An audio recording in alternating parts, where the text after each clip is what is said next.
prayer is a virtue for a lot of people. So when you ask them, to whom did you pray?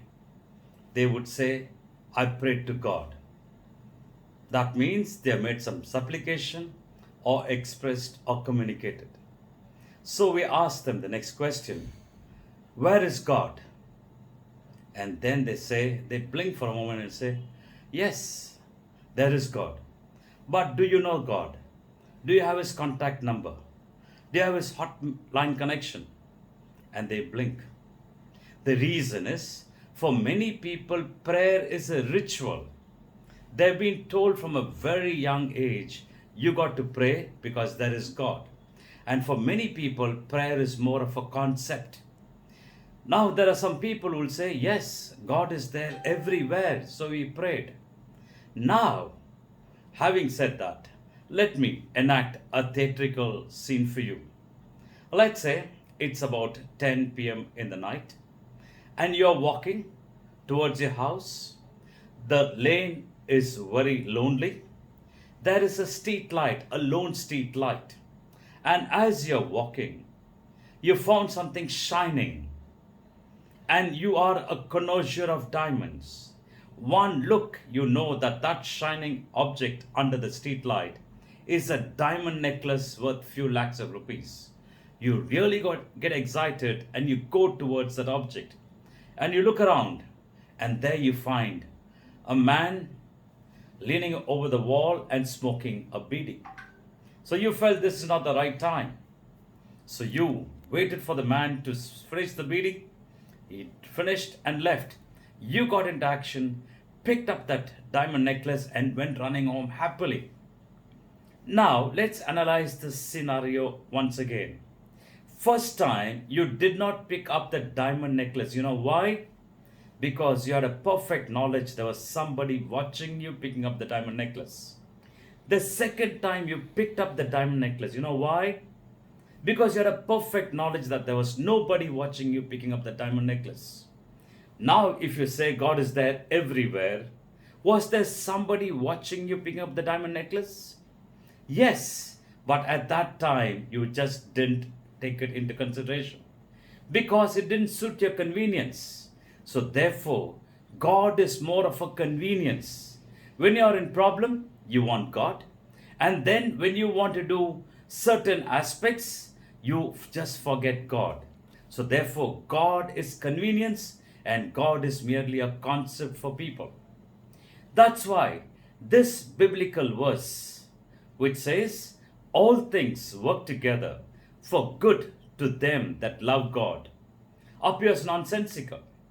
Now you might say, how can it be for good? There are so many good people who are dying tragically. They are killed in accidents. They are killed in earthquake, tsunami. So many good people are dying. Now, how can it be for good to them that love God? Now, you're opinionating because you're seeing this aspect of it from a very limited and a very narrow perspective. For instance, let's say there is a painting of Vincent van Gogh, the original painting of Vincent van Gogh. That means it should be a century old. And now it is put in the hall. Let's say there is a fly which sits on that painting. If the fly can think and express, what will be the expression of the fly? Yak! What a lousy surface I've landed. Smell of old paint. Uneven surface. I would have rather landed on a jar of honey. That would be the expression of the fly.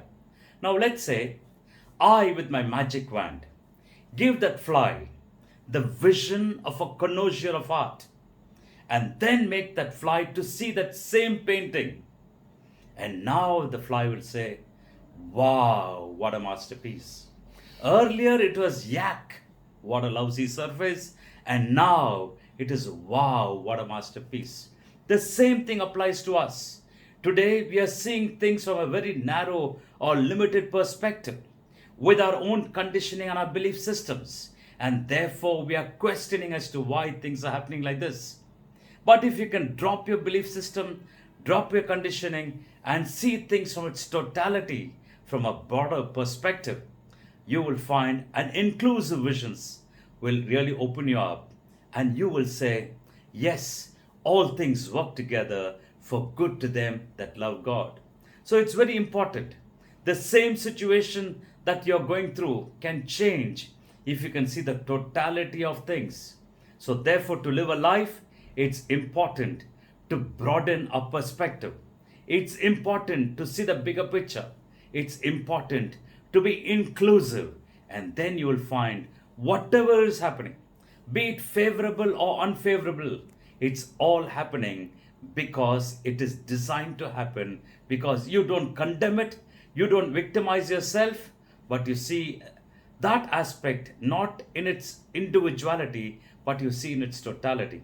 And then you will certainly say, yes, all things work together for good to them that love God.